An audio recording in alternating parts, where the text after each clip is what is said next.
Cheers. I absolutely love watching these videos, and I love hearing what books got other people into reading.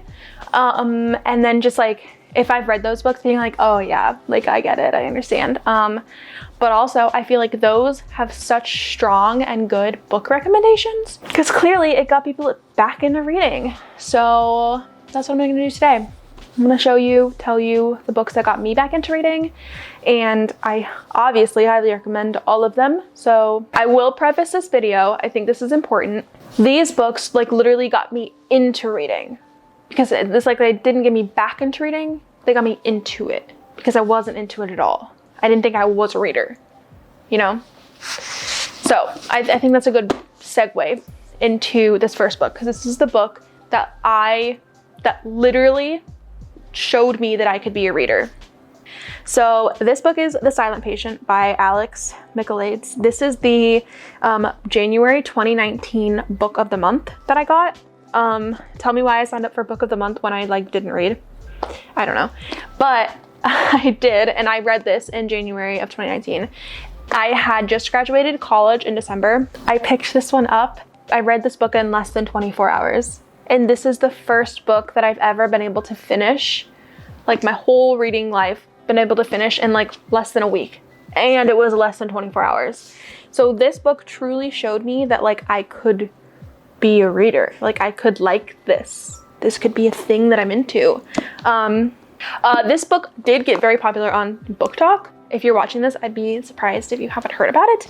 But if you haven't heard about it, this is a psychological thriller. This is actually his debut novel, I'm pretty sure. He has come out with a couple books after this one, but this was his first book. But it's a psychological thriller. It is about a woman who is in a, I guess what's that called? Like a psychiatric ward or something, because she killed her husband. She will not talk. So this is about a therapist. I don't know, what is he? I clearly lost the cover. This is like one of my first books and I just like threw away the cover, which RIP, why did I do that? I guess he's like a therapist or someone who goes and tries to get her to talk and get to find out the story. And the plot twist in this book, I think if I were to read this for the first time right now, I think maybe I could predict it. But back when I first read this, that plot twist blew me out of the water. I never could have imagined that would happen in this, and it was so good. Yeah, if you have not read this book, I highly recommend. I also feel like a lot of times when people ask me about this book, or like when people haven't read psychological thrillers or really like any thrillers, they're like, oh my gosh, is this scary? Bestie girl, no. This is not scary at all, not in the slightest. You're fine. This isn't scary. Anyway, this is the first book. Loved this book. Highly recommend if you have not read this book. So I read that in 2019, and then life happened. I moved to Orlando. I got a job. A lot happened. And then the next year, obviously, COVID happened. And so then we got back into reading again because we couldn't do much else. I wasn't reading very much during between that book and this book that I read in 2020. This is like the end of 2020, I believe. This book is called The Last Mrs. Parrish. This is by Liv Constantine.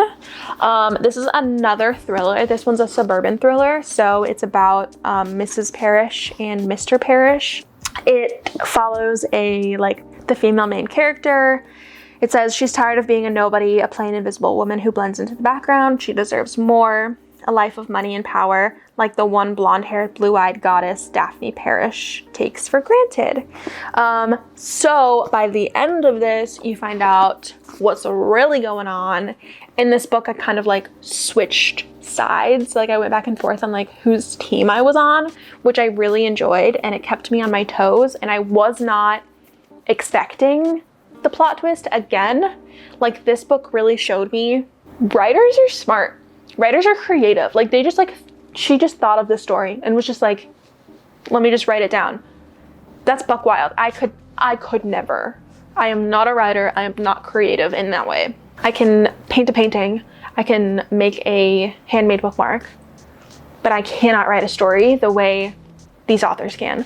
Yeah, this was really good. I also recently found out on TikTok, Carter Sullivan was actually talking about this. Maybe it was on YouTube. Highly recommend Carter Sullivan if you don't already follow her, but love her content. Anyway, she told me, not me personally, told the world, told her followers that the next book in this series comes out this month too. So this one's the last Mrs. Parrish. I didn't even realize this was going to be a series. So the next one comes out, which is called The Next Mrs. Parrish. This was first published in 2018. So that's like quite a while for the next book to come out. But yeah, this one was really good. Again, this is a suburban thriller, so it's not scary. Don't be frightened by thriller. This was really good. I really liked this book. And this one like set off the avalanche of me reading. Okay, the last book I want to talk about should not come as a surprise to anyone. If you like watch my videos, you would know that like I love this book. A Court of Thorns and Roses.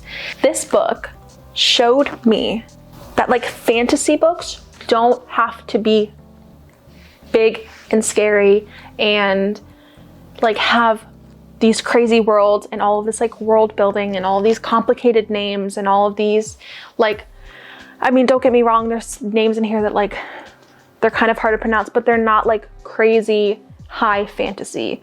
I didn't realize that there was like a lower fantasy. Like this is like technically fantasy romance, right? So like this showed me a world that I didn't know existed. And I'm very thankful for it. I don't know if you can see all the tabs. I loved this book so much, I read it twice. This is the only book I've ever read that I've read more than once. All of the books, I mean, I have more. I have a whole other bookshelf over there. This is the only book I've read more than once. If you don't know what ACOTAR is about, if you haven't read it, first of all, read it. Second of all, when a 19-year-old huntress Feyre kills a wolf in the woods, a terrifying creature arrives to demand retribution. Dragged to a treacherous, magical land she knows about only from legends, Feyre discovers that her captor is not truly a beast, but one of the lethal, immortal fairies who once ruled her world. This is a Beauty and the Beast retelling, so if you're into that kind of thing, actually, it doesn't matter if you're into that kind of thing. Read this book. Just read it. I don't know who you are that's watching this, read this book. The other thing that this book did for me was showed me that I could be a part of something. Like, these two books were great. I loved them, right? They got me where I am. But these books didn't come with a fandom. These books didn't come with like 1 million TikToks that I can watch and like freak out about with other people who also loved it. This book, I'm still getting, I read this in like 2021. I'm still getting TikToks about this, and I'm still like, I think about this book, and I mean, Sarah J. Maas wrote this, and obviously like that led me to my favorite fantasy series of all time, Throne of Glass. Highly recommend. But this one just showed me that like I could be a part of something bigger than me. Like growing up, I never really was a big fan of like TV shows or like movies. Obviously I wasn't a reader, so not books. So like I wasn't out there wearing like merch. I wasn't out there like freaking out over characters or anything like that. But this has given me that. And this has shown me there are other people like me who have similar interests, and like just like talking about this book and this world and like this author and like other books like this just opened up a whole new world. I don't know. It feels dramatic to say. Oh well. Okay, I think that's it. I think that's all I have to say about these books. Obviously, all 3 of them are 5 stars. I would love to know, first of all, if you've read these books and what you think of them. And second of all, I would love to know what books got you into reading. Books that get you into reading, like, hold a special place in your heart. I don't know. I just think it's like really special to hear about that. So I love watching these videos. I hope you enjoyed watching this one. I hope this inspired you to start reading. If you aren't a reader, I hope it inspires you to read one of these books if you haven't read them. Please subscribe down below. Please leave a comment. Talk with me. I want to reply to messages. As always, my Goodreads will be linked down below. Follow me for updated reading, more real-time reading updates, and That's all I got. Thanks for watching.